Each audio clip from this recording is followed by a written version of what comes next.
Thank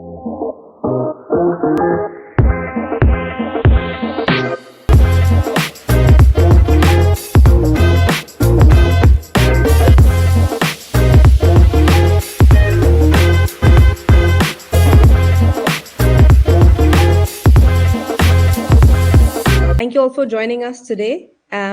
If you're trying to build traction before you have a growth team or performance budget, and in case you don't possess a magic wand, then you're in the right room. So we understand getting a climate solution off the ground takes a lot more than just a fantastic product, and definitely a lot more than what you're seeing on LinkedIn. In fact, I think Esther will agree with me there that what you see on LinkedIn, that's not traction, that's just good theater. So really, then what is traction? How do we get to it?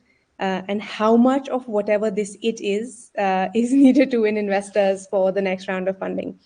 So I'm Mehek, Forward CMO. I've got 15 years of marketing experience, the last 6 in fractional leadership roles with clean tech, climate tech, and a couple of other polluting industries, driving growth across the US, Europe, and parts of Asia. But that's quickly me. Let's introduce our guest for today, sitting in Netherlands. So we're a short hop away from our Swiss headquarters, but I'm joined today by Esti Scheiken. She's a mentor, a friend, but most critically, a marketing leader with a bunch of corporate and startup experience. She's got some big brands under her name, including IKEA, Heliox, which is now a Siemens company, Skytree, worked with Antler VC as well. Esti, I'm just doing a bad job of this, so I'm going to hand it over to you. Welcome, and go ahead with the rest of the introduction. Yeah, thank you. Thank you. Super excited to be here to give you some practical tips on how to go to market, as well as rev up your growth engine. So before we get really started, I wanted to start with a bit of humor. As much as I've spent 15 years in go-to-market, it still feels like it's learning to ride a bike while simultaneously building it and trying to outrun a bear. I think in general, if some people are in it, we say we're in the trenches. It's one of those things where, okay, the spoke might break off, but you have to kind of figure out how to keep running. But what we wanted to do today was actually get a barometer check of who's in the room. So let's start with a Mentimeter. In general, what is happening in your neck of the woods and what you want to get out of today. So if you can QR code scan this, get the Menti on. I'm going to just switch screens. So I can. Great. You can continue to scan. I'll give it a moment. And then as you are getting in there, I'm going to go to the first question. Who is in the audience today? Are you a startup, scale-up, solopreneur? Okay. Because we wondered how many from the early stage cohorts or... Okay. If somebody's not scanned the QR code, you can also just go to menti.com and use the code that is visible on the screen. Exactly. Just go to menti.com, and when you enter, use the code that is 19739323. Okay, 18 people are in. Great. 14. So we have quite a lot of more majority on the early stage startup side, which is great. It's fine. We didn't know literally where we'd land, but we have a few more people joining. So let's take a little bit of time just to see who comes in. And then I'll go to the next question. Okay, so next question. How confident are you in getting your first 100 customers? No, be honest. Some of you might already gotten there. So, oh no. 21 now in the Mentimeter. Thanks for joining. If you're just joining, please use the link at the top. Medium, okay. We still have quite a few to answer. So those who are joining, please answer the question on the Mentimeter, join via the code, and talk about your confidence levels. Okay, medium. All right. 24 people getting into the Mentimeter. I'm a bit worried about those who are losing the will, but I hope at the end of this 1 hour, that number at least starts to move towards low confidence, if not high. I know. I agree. Whew. All right, we're going to move on. So pretty much medium to low confidence, and hopefully we pick up the losing the will. at the end of this and move that needle to the medium or low confidence. What function are you working in? Who's joined us today from the likes of product? Okay. If it's none of them, then also select a few functions. It'll make us understand that you're not Yeah. sitting in the ones we've listed out. Oh gosh, we have people with wearing a lot of hats here, and we understand. Totally. Okay. So you might be just co-founding now, and every day is a new day. One day you're building product, the next day you're doing legal, and then HR, talking to investors. We get it. And in between all of that, fetching yourself and the team a cup of coffee. So yes, it's multiple hats and multiple responsibilities, all to be executed well. Yes. I know the early stage feels. All right. Good. The Good to have next, a few people from marketing as well, and maybe some of what we end up saying could be repetition, or maybe it helps clear up how you're working. So do give us that feedback. exactly. And be honest, out of who's joined us today, some people might have already created ICPs, or don't even know what that means. But I see a yes, so be honest. You might have your own definition, but we're going to go through that later today. And even if you're not a founder, are you working with, does your role in product, commercial, or even in ops, does it involve you having access or seeing and understanding what your company's ICP is? If that answer is a yes, then vote yes. Okay. Come on, people, 27 answers we expect. We're not there yet. But we're even Steven so far. Let's see if those that are still thinking about it, joining in, want to contribute. Don't be shy.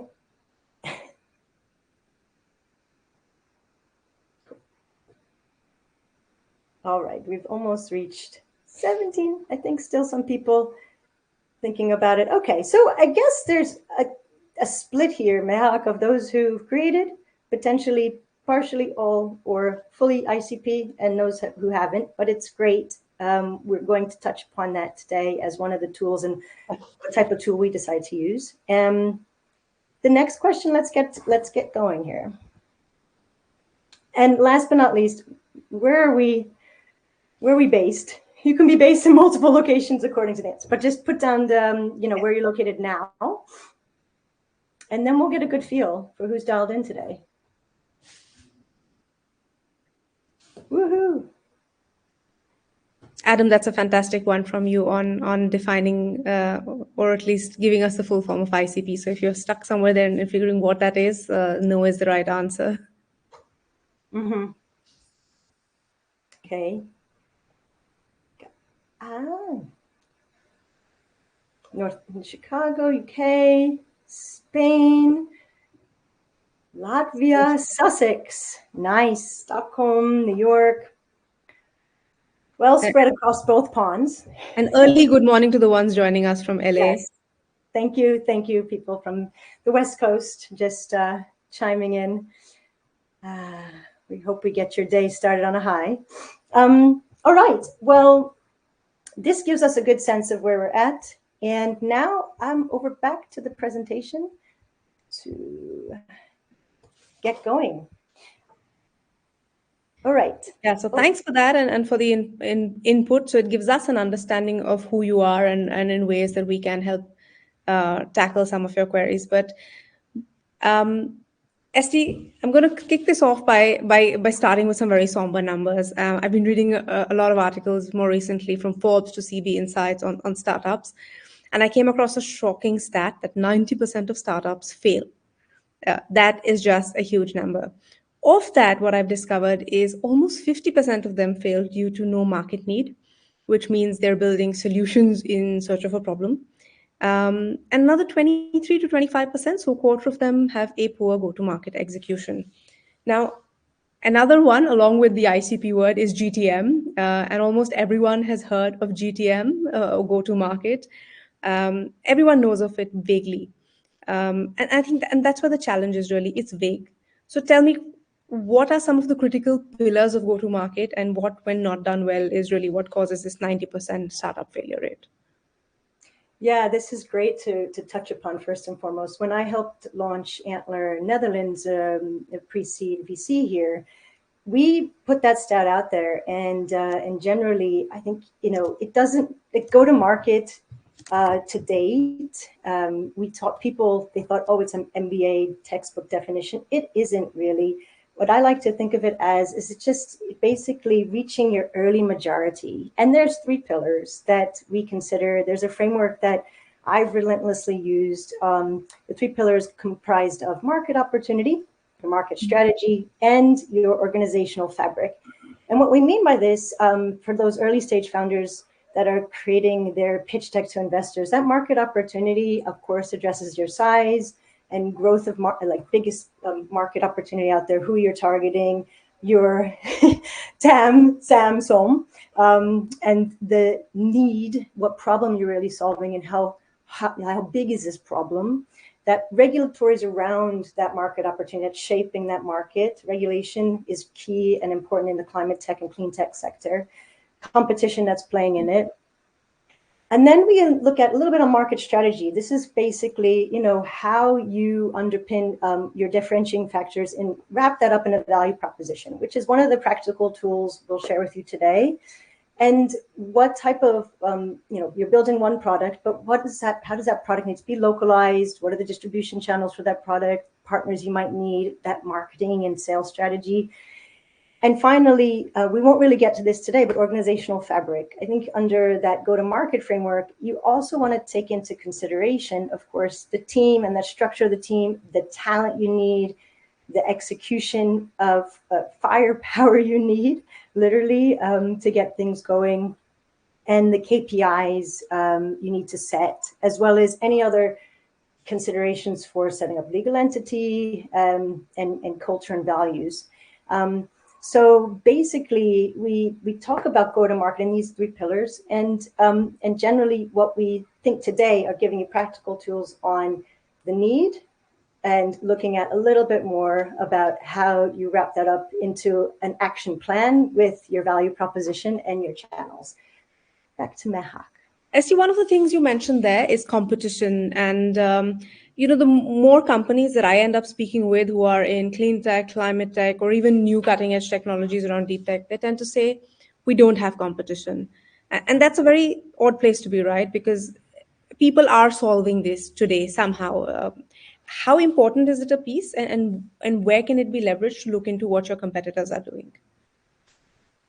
Yeah, you want to take into account, some of you guys are creating a new category in a nascent market. And you have to look at, I think from my perspective, the last company I worked for in Skytree, we were entering into a very traditional market, looking at, firstly, we're trying to capture CO2 from the air and utilize it using direct air capture. Secondly, we're competing with the traditional fossil-based market. And you might want to take a look at, okay, what are the traditional industry that exists today that we're trying to disrupt? And exactly like, who are the other players that are kind of alongside with us early days?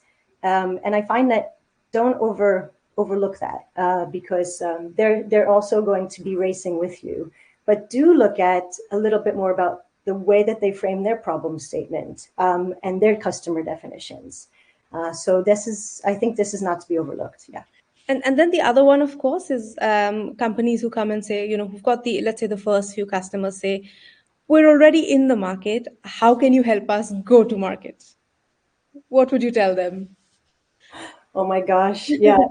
Like, how much are you already in the market? What kind of adoption do you have? And do you know how you're different from the competition? Pitch me that in an elevator pitch. Show me your plan. I think what typically could happen, one of those pitfalls I've seen is okay, we're going to have a one size fits all approach. We think we know our solution. We basically, are going out to do a platform play to everybody and anyone singing and dancing, and that's really detrimental to the start of really your go-to-market. Yeah, and I've seen GTM strategies that are 30 slides long. I've also seen ones written on the back of napkins. If you want to guess which one works better, the ones on a napkin. Focus is the key word here. Yes. Yes, because that's where you get precise, you get focused, and you really know who you're solving for, especially at early stage. And when we say startup, that doesn't necessarily mean that you're not there with your first customer. I think a startup today is a very large word, from somebody who's at MVP to someone who's probably got the initial customers in, but then is trying to figure how to make this slightly more replicable, or has exhausted their network and now needs a bit more. So for all of them, a go-to-market piece is extremely, extremely important when it comes to looking at growth. Yeah, exactly. And one thing to add here is that last point, ruthless prioritization execution. It takes the right team and talent to do it. And I wasn't joking around when you feel like you're like running, getting, chased by a bear, but this is incredibly important to the whole factor. And that's what we also wrapped up in Antler and trying to find your co-founding match and to hire your first talent. So I just wanted to add that. All Yeah, right. and Esti, I have another question for you, but before that, we have Debankan who's put something very interesting in the chat. And Debankan, we like your proposition. There is a slide where Esti is really going to challenge a bit on the proposition. So see if you can fit those pieces in well for her. But before we get there, Esti, you've taken climate products from zero to market in all kinds of contexts. What are some of the uncomfortable truths about GTM that sometimes founders end up learning a bit too late? Yeah, especially in this climate clean tech space where you're really fueled by being purpose driven and that power of good, you're just not going to move a buyer to convert based on sustainability and saving the planet alone. So start with looking at the business case. And the other, not just the other one I just want to follow up with is that you might be starting a business based on a new regulation coming out. Also, that is super high risk, basically because it could be short term. There's a lot of uncertainty looming. If you look at the recent CTVC newsletter around investment in this space, just generally down to the IRA, and it's stagnating. That certainly proves that better and as an alternative to look at basing on like what this idea could really solve for businesses, whether it's saving them costs, improving profitability, time efficiencies, and continue to look at something economically viable in terms of building for the long term. And Yeah, that keep go ahead. going. You're making a right point there around this carrots versus stick model, and we know that sticks may bring in buying urgency, but eventually, you said the right word there about having a business case. I know more recently we've had two clients come in who are scaling rapidly because they're building solutions around the EUDR, or the EU deforestation regulation. Those joining us from other parts of the world, that's coming into force at the end of this year for large companies, and I think somewhere mid of next year for small and medium ones. So this sounds like a perfect golden GTM window. And they came and said, we want to go from 0 to 100 or from 3 to 100 in this period. We've built a solution for EUDR compliance, and every large company is our target. And that's the problem, right? That's not a go-to-market strategy. That's a wish list. Your ICP isn't defined. Large companies are not ICPs. Buying urgency doesn't mean that there's adoption stickiness. And given your experience at Antler ST, VC see it too, right? They know that there is no recurring pain. And post the regulation coming in and maybe a year of compliance, there is no business case beyond that sustainability. So a bit on this carrots versus sticks approach. Yeah, and that brings us to our next point of like where your focus should lie once you're basically kind of figuring out, okay, I'm in that problem validation state. Come back to, I mean, a lot of founders are looking at the solution before the need. So come back to the need and do address. I see a lot of pitfalls in some of the startups we've been working in and also working with today, questioning this tremendously. How bad is the pain? Who feels the pain? And how do you look at that sticks and carrot approach? And I'll give you a few examples. So first and foremost, you were in problem validation mode and you're probably talking to early adopters. They're probably those in your phone book, from LinkedIn, via network, and you're having a great conversation with them. You have to ask that open question. Talk to me about your business challenges and how big is the pain. Let them do the talking. People love to talk about problems. But if their talking does not bring up potentially the problem you're trying to solve for in the first three problems they mention, definitely question whether it's a must have versus a nice to have. And that's why we call this pill versus vitamin approach. It's hugely important. I was in a path myself looking at problem spaces around clean tech installation productivity earlier this year. And I had the same exact result of like thinking about all of the questions I asked around operational efficiencies, what is needed. None of what I was hoping to hear was mentioned in the first three. So I had to pause and think twice about whether I was serving up a pill. Because when you serve up a pill, a market adoption and uptake and go to market is 100 times easier. And then who feels the pain the most? I think you have to also consider that your early adopter might not be the same as your ICP. And in this phase of those joining the call today, those are in startup mode. You're probably talking to a lot of early adopters. The previous company I worked for, I spoke to a few different early adopters: a brewery, an algae farm, a greenhouse grower, a vertical farm grower. They were all looking to purchase CO2 and potentially with our new product. And you know what? What happened was, after talking to about 15 to 20 of them on problem validation, I found the trends, and then literally looked at potentially marry that up with other market factors. So what is the biggest market opportunity? Interestingly enough, the Dutch greenhouse market here spends about $1 billion on CO2 every year to grow indoors. It's one of the largest markets. And then generally they became part of our bigger ICP. So I wanted to just touch upon those factors.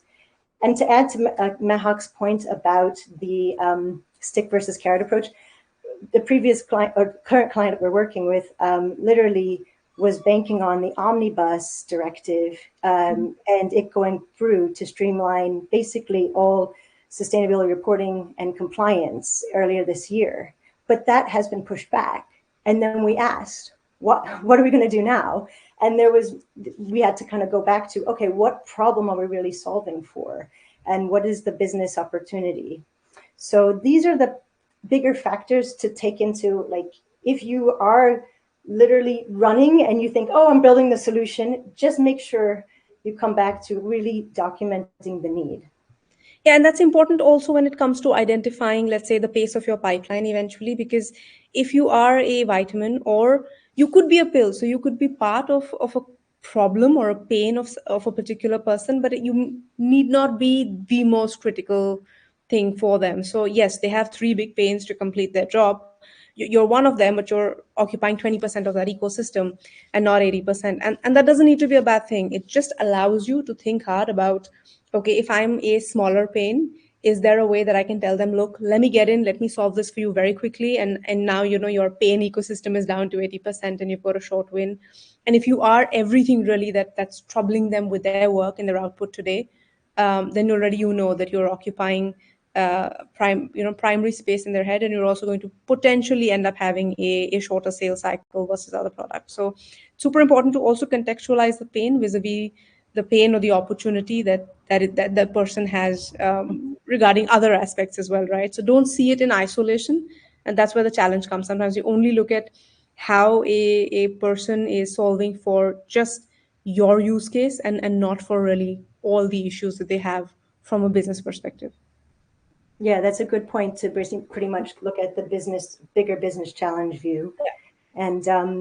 And also, if you're still in early adopter mode, I just want to highlight that it's like you could have, of course, more than one early adopter kind of persona you're putting together. But what's critical is that you understand, the willingness to pay is there. You've gotten some good indicators, and you know how much they're paying potentially today and how you can compete. So these are the things, because you might not be ready to pull together a full ICP. So these are the other points I wanted to raise. Before we jump, Esty, we have a question coming in, and I think it's important to tackle it here. When asking about the pain, can you direct them and ask them, what is your pain in a specific area of work? And the answer is yes. You can direct them and ask them about a specific challenge of theirs, but don't forget to contextualize that as part of their larger business challenges.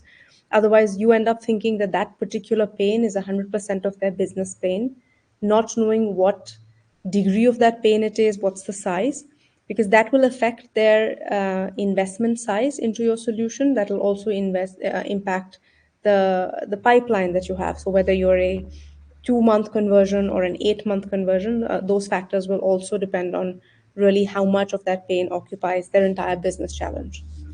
On the right track, Esty? All right, let's get going. I know you've got something fun for us ahead, so hopping onwards. Yeah, exactly. Well, we're going to go into a few things today. We have 4 steps that we want to guide you through. One is literally if you are early adopter or ICP, ideal customer profile phase, most of you seem to be. I just wanted to run through a tool to use. I'm emphatic about this, not necessarily the tool, but literally documenting this. And then the other part of this, what we're going to do is I'll take you out of the slide deck. I'll show you a little bit more. This is the HubSpot Make My Persona tool. And I'll take you through the persona I built based on a Dutch greenhouse grower. And what are the standard questions you should include inside of that persona. Then we're going to switch gears and pull ourselves into what we call the CAM, the Channel Audience Message Matrix. And what I wanted to focus on for us in that area is literally looking at the channels that any buyer, any prospect could be out there looking at, attending, but those channels that they trust. So we're going to give you some practical tips and using one main or two main personas, but maybe you have others to share. So let's dive into ICP. Yeah. Everybody see my screen? Yeah, it should be fine.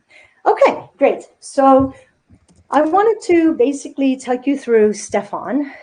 Stefan is what we call a representative example and a summary of about 30 Dutch greenhouse operations directors.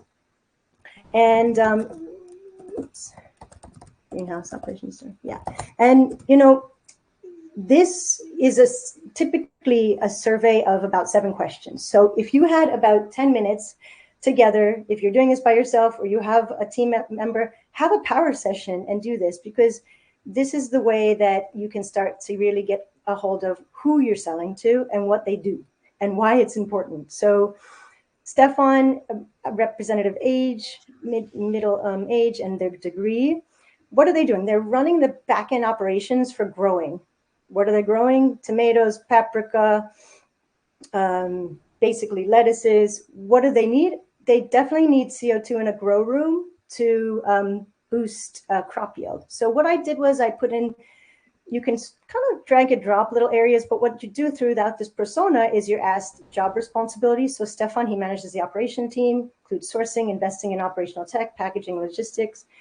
I would say, I'm not super prescriptive about this, but I would say be as detailed as possible. What are they measuring? They want to continually increase crop yield. That means how many kilograms they can grow per meter squared here in that grow room. And they want to improve operational efficiencies.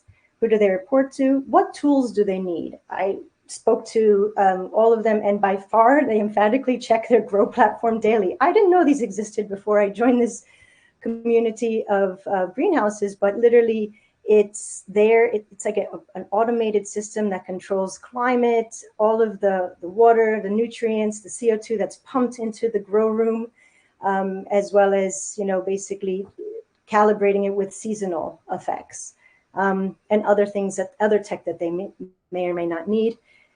And now how they gain information. We're going to dive a little bit more deeper in the next area of our talk, but what was interesting is that the greenhouse community's farmers, literally, they are working together.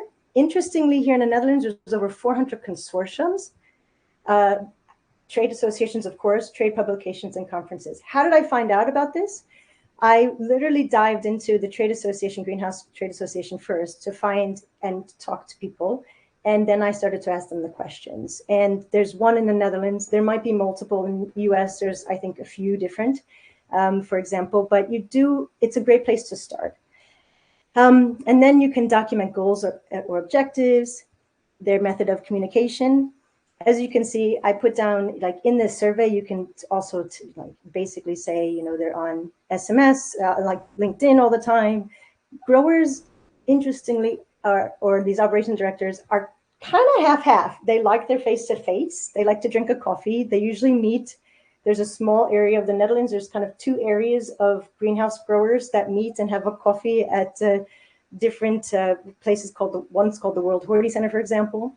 And then I wanted to say there's business challenges that you can literally add, as well as CO2 challenges. And the CO2 challenges we wanted to document. So you might look at the macro view. They're constantly resource constrained. They have to look at their bottom line all the time. Margins are thin. You can pretty much change this text for what you need to, as and when. And then the CO2 challenge, which was, what issues they're facing specifically with the product we were supplying. So what I like about this template is that it has a lot of questions already baked in for you to answer. You can add a new section, and then you're off. You could download, put it in your playbook library, and come back to it. Biggest thing about ICP or even early adopters, sometimes they will grow, change, the different forces come into play, but so it's a dynamic process. I would say come back to this like at least twice a year. So I just wanted to take you through that. And Esty, this is a free HubSpot tool, what we understand, right? So no HubSpot promotion happening, but this is a free tool to use. I love the fact that you can download it and make it a part of your whatever library, and whether you're using Notion or Drive or storing things. And we strongly, strongly urge you, go visit your personas and their pains and gains every 6 months and check whether you're on track. It's a pain, but it's an important 24 hours to spend every 6 months. Exactly. And the next pain, but very worth the challenge, and making sure that you have a sit-down power session to look at this, is the second step here. And very much overlooked. And I'll tell you why. I think there's so much going on in your founder or early stage startup life that it's somewhat of like, I'm going to do this. Maybe one day I'll go to a trade event. Maybe the next day I'm, talking to an investor. I want to hone in and say it's so worth the pain of just taking these two, step one and step two, together in a 30-minute power session, because in general, with the greenhouse grower, the question you want to really answer is, besides what channels they are tuning into or consuming, who do they really trust? This is where your question around like partners come into play. We went to and talked to greenhouse consultancies, tech providers to the industry. There's CO2 experts. There's renowned institutions. These are the people they trust. So ask yourself that question, because that will form a bigger, broad outreach to your go-to-market. And what I think you might not see here, but you might be asking, majority of greenhouse growers, okay, I would say operations directors can be using LinkedIn, are not on LinkedIn. So you do need to use and think about different tactics to be able to educate and engage with them.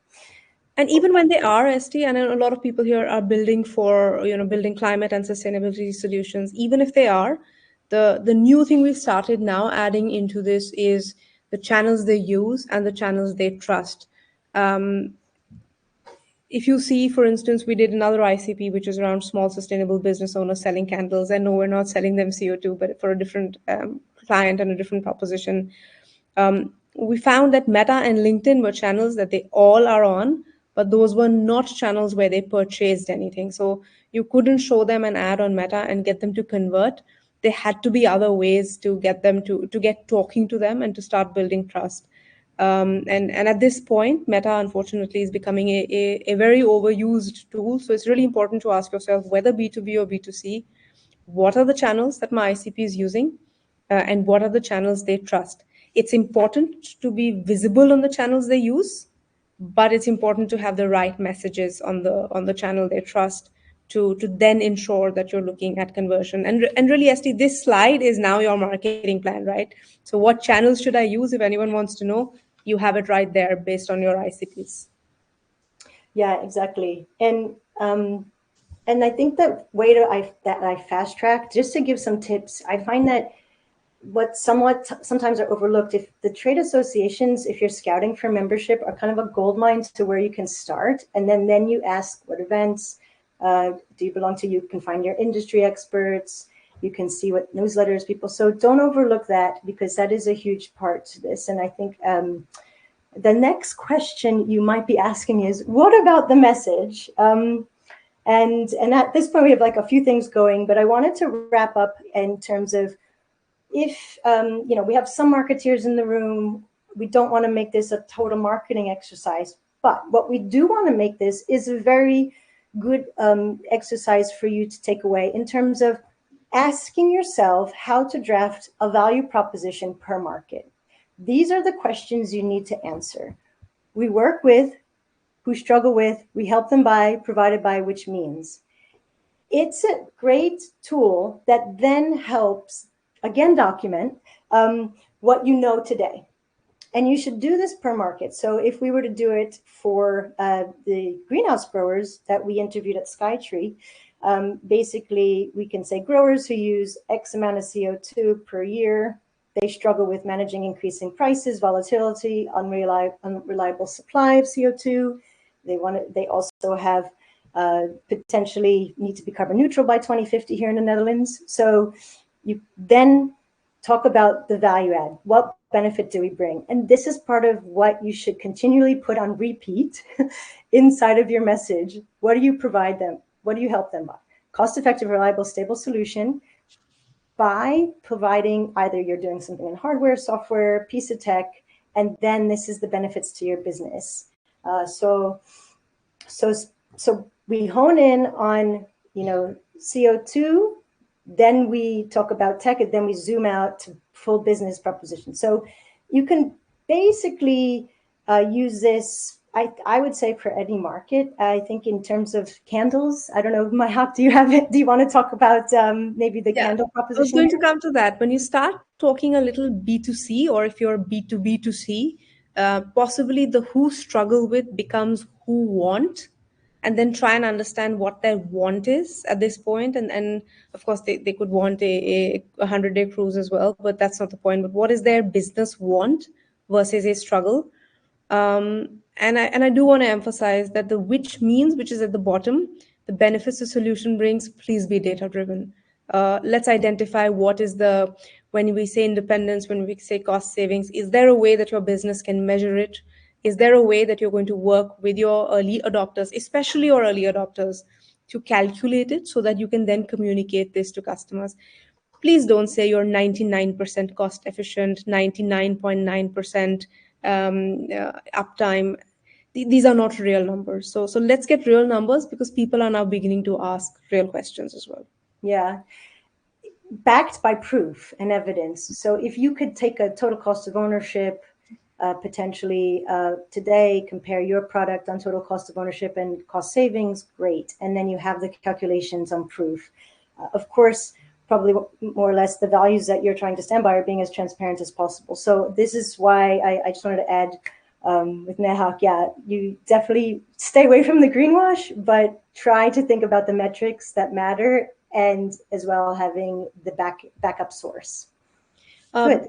Ahead of this event, for the past 10 odd days, ST, we've been collecting a lot of questions around how to look at channels, so how to look at tactics. Before we get into really answering some of those, I do want to tell you that look at your channel audience messaging matrix. Really, what your priority channels should be will come from there. There is no general rule. So if you've understood your ICP and the message, and where you're going to talk to them, then those are your channels of marketing or your channels of growth. That said, we are going to do a bit of an overview, and we're going to hop over Yeah, to the next slide to maybe talk through. yeah, Um, exactly. am Fourth I and final jumping? step. Yeah. Yes. Okay, go ahead, Esther. One more thing just to Yeah. show. I just want to share with you guys, those 3 steps culminated into one slide Yeah. action plan could look like this. And if you do spend the time together, you can keep this in your playbook. It's an action plan that goes into just the market size, product examples, and then your approach. Bringing in, this is an example from a previous business, literally ICP, acquisition channels, whether you're going direct or indirect, and then the next steps. So some people might have asked the questions before we even started this chat. How do I activate this plan? First, start here with your winning strategy and your goals. And now we're going to talk about the channels that really win when it comes to next steps. And I love that you put it on one slide, Esty, because really, if it's more than one slide, remember napkin versus 30 slides, you've got to be the napkin. So that really challenges you to come down. Anika, I know something's blocking the screen, but I don't have access to that window, so I'm sorry. But yeah, there is a 1/5 of the screen somewhere blocked with a recommendation. So my apologies there. But we will make sure that we send this deck across to you so you can screenshot some of these aspects. Yeah, yeah. Okay.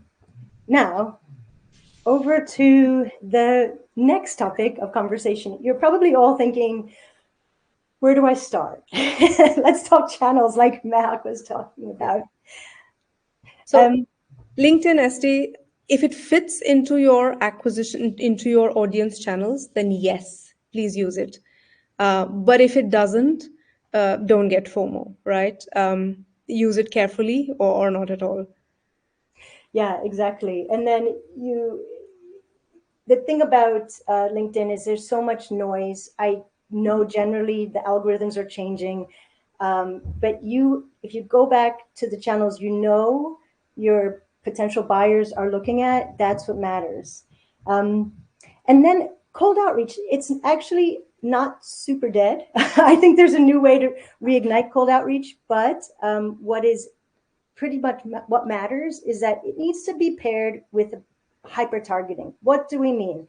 Where are you starting to build your first customers? What region? Are they on your doorstep? Yes, you can go and send them a LinkedIn connection request, potentially an email, an SMS, but you do need to, it doesn't literally need a little bit more systems thinking. You don't have to automate, but you should think about the personal face-to-face connection to catch them potentially at a local event, for example. Yeah. In fact, ST at this stage, there is really no need to automate. If you are feeling the pain of efficiency, then you're already, your target audience is larger than what it should be at any stage of a startup. So this is the size and stage where you really should be able to do this yourself and small, so that the learnings from every, let's say, 5, 10, 15 outreaches can then be implemented across. So don't automate, start small. Yeah.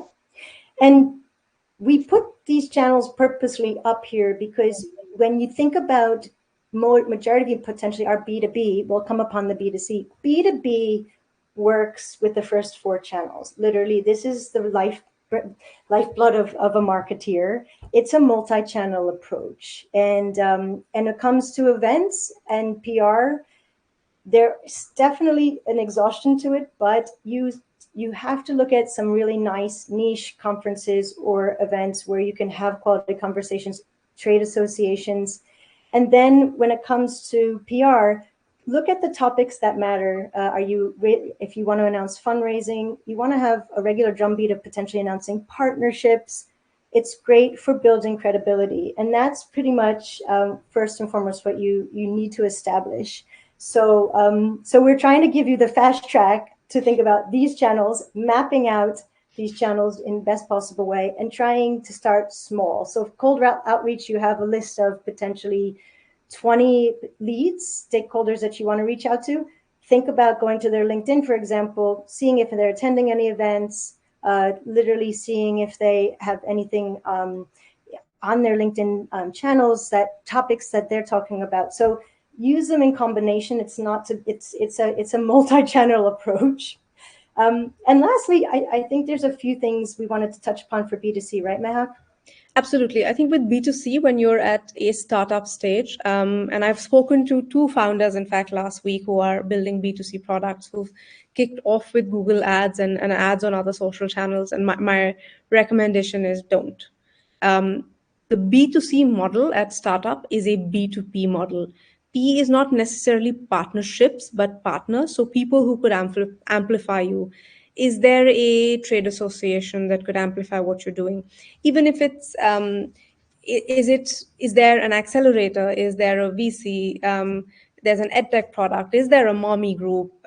Is there a gym that can push your product? So try and think of places that you can speak to, who then go and amplify, because those places have credibility, which you don't, which neither your ads are going to get. So is there a way to then do a B2P to C to pick up your first 1,000, 2,000, 5,000 people before Mm. you really start rolling in the ads and the social parts? Yeah, and this also could work for B2B. Yeah. Don't discount it, because the professional, for example, the last company, the last few companies, we hired in some industry experts just for an hour session. One on the gas industry. He was part of the British Gas Association. Absolutely excited about what we're doing. He could tell us the ins and outs of the value chain, and basically be a door opener. The other one on regulatory. So if you're kind of lost a little bit, we hired an EU regulatory expert, and these are type of people that literally, beyond just talking about their knowledge and insights, they become one of your fans to help you open doors and find the next potential customers. So that's why I wanted to highlight that, because I think it's a great tactic. Fundamentally, the dizziness of go to market needs to be tracked. So, last but not least, if I could say it's not fifth, it's sixth, you absolutely, it's crucial for tracking everything. And to do that, I know it could be exhausting, but please, if anything, if you don't have a CRM yet and you're managing it inside and outside spreadsheets, get yourself a free CRM. There are plenty out there.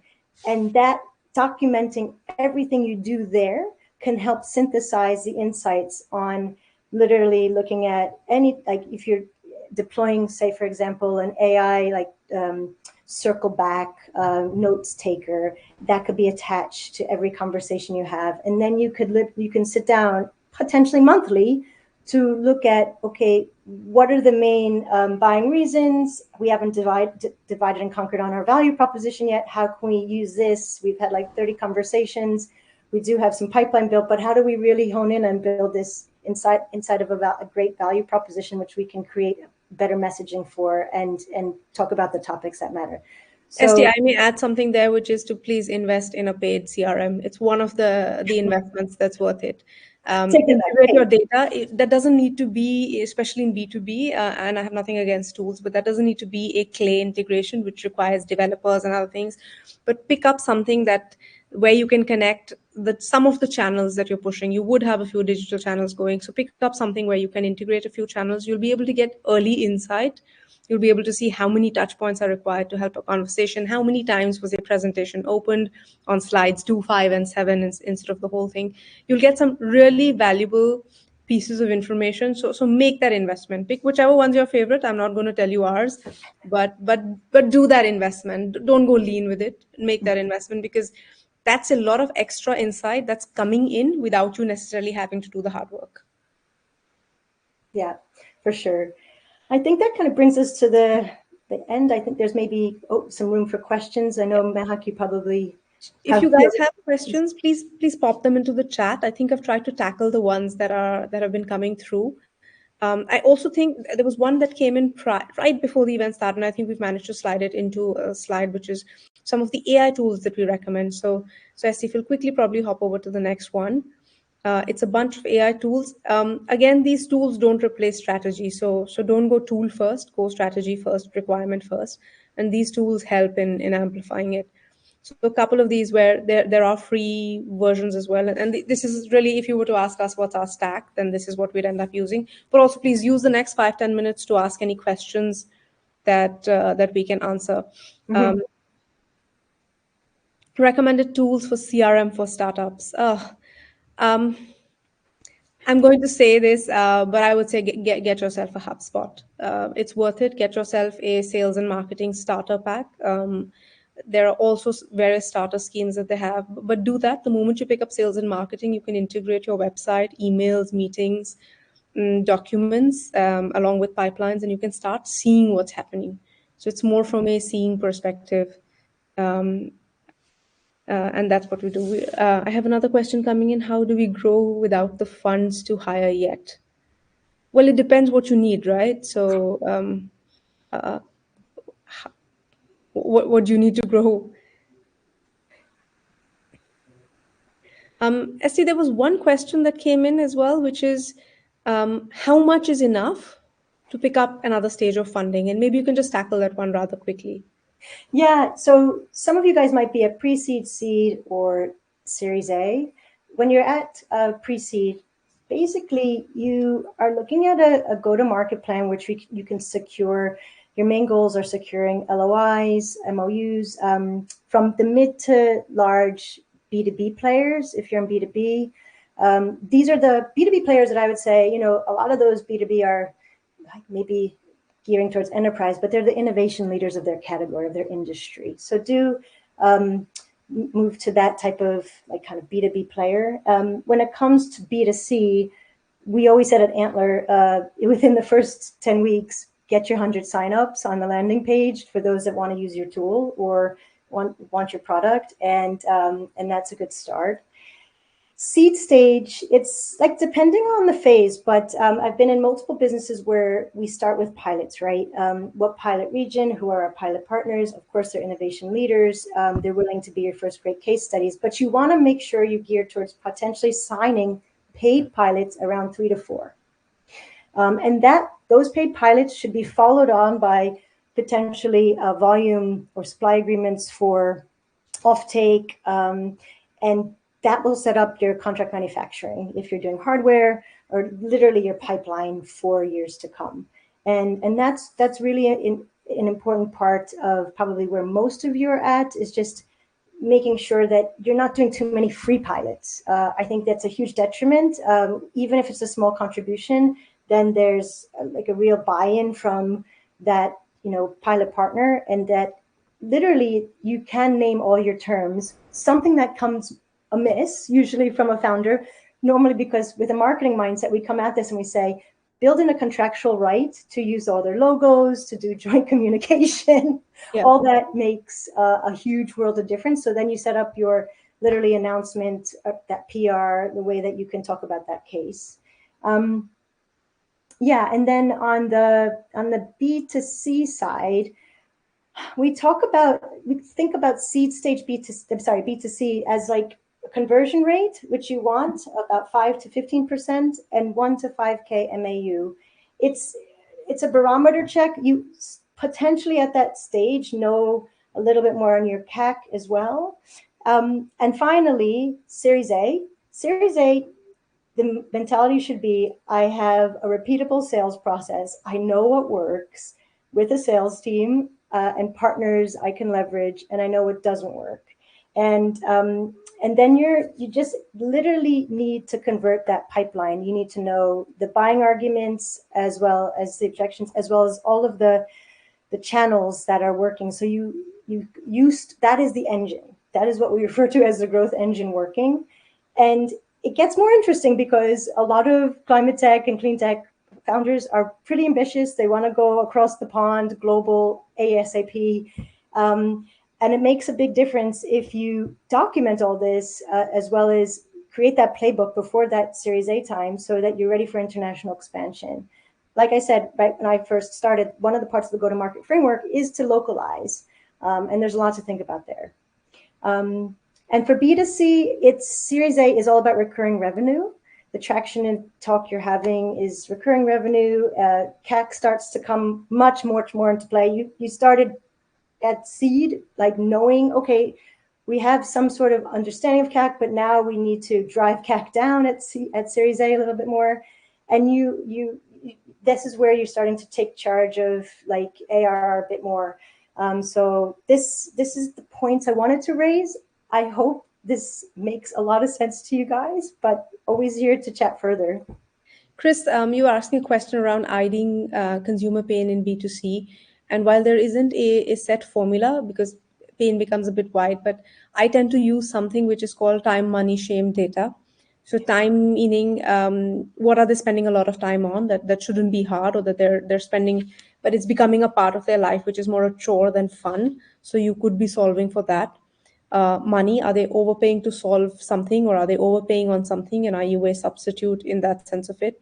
Shame, which is used a lot for beauty and fitness products, even for personal finance, right? So are you trying to hide the problem from others? And then, of course, there's data. What are the questions being asked the most on Google? What are the questions being asked the most with OpenAI? That means people are searching for these solutions. So time, money, shame, data could be a good way to start and validate the pain, as such as we call it. Liz, to your question on scaling, I hope I'm correct on track, but I would also say if you're at a stage where you have limited team capacity and you need to scale business, or business is scaling quickly, take 72 hours, sit with the team, and go through this process. Ask yourselves which are the ICPs that are going to scale the most for you. How have you validated that business? What channels are they available on? And really narrow down. With startups, sometimes you tend to try a lot of things to see what works, but with scale ups, that's really when you stop, when you pause, you narrow down, you refocus, and then you reaccelerate. So give yourself that 72 hours of just doing a sense check of really everything that ST talked us through. Yes, and we're at time. We thank you for being here, and Yes, thank you so much, NST. Thank you so much for joining us as well. You're aware that Forward is now helping you with some of these requirements as well. So if you'd like to work with ST, or if you have additional growth questions or problems that weren't addressed from a generic canvas, but we can specifically look into, then please do remember to visit us on forward.earth/consulting, and drop us a message, or let's just connect directly over LinkedIn and see how we can help tackle some of your growth queries. So I do hope the session was useful, guys. And for those who joined us really late in the evening and super early in the morning, and the ones who've taken out time before they go and head out for a beer, thank you very much. thank you so much.